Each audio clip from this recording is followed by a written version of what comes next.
ప్రభురాత్రి భోజనాన్ని అడ్డగోలుగా తీసుకోకండి. కొంతమంది, నేను చెబుతున్నా, నా పిల్లలే కనుక చెబుతున్నా, ఆదివారం పొద్దున 5 తర్వాత మీరు పడక మీద ఉండొద్దు. నేను శాసనం చేస్తున్నా, ఎన్నిసార్లు చెప్పాను. నేను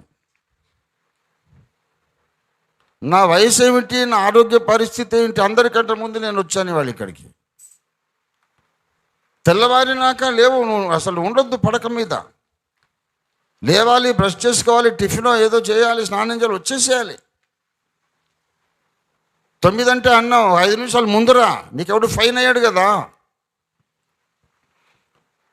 గంట సేపు సిద్ధపాటు వాక్యం చెప్పి, అంతకుముందు 30 గంట పాటలు పాడి, తర్వాత గంట సేపు సిద్ధపాటు వాక్యం చెప్పి, అందరూ సిద్ధపాటు అయిన తర్వాత కన్నీళ్లతో రోధించి సిద్ధపడ్డ తర్వాత అప్పుడు చిన్న పాస్టర్ గారు రొట్టె విరిచి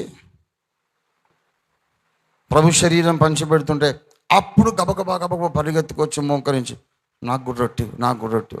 నువ్వు వాక్యమే వినలేదు, ఉదక స్నానమే లేదు, యేసు రక్తంలో కడగబడలేదు, నీ పాపాలు ఒప్పుకోలేదు, గద్దింపు పొందలేదు. అంత అజాగ్రత్తగా ఇది ఏమన్నా ఆ గుళ్ళో ప్రసాదం అనుకున్నావా? వాళ్ళకుంటుంది అలాగా, హడావుడిగా ఆ ప్రసాదం నోట్లో వేసుకోవచ్చు, పుణ్యం వస్తుంది అనుకుంటారు. మనకు ప్రభురాత్రి భోజనం అన్యుల గుడిలో ప్రసాదం లాంటిది కాదు.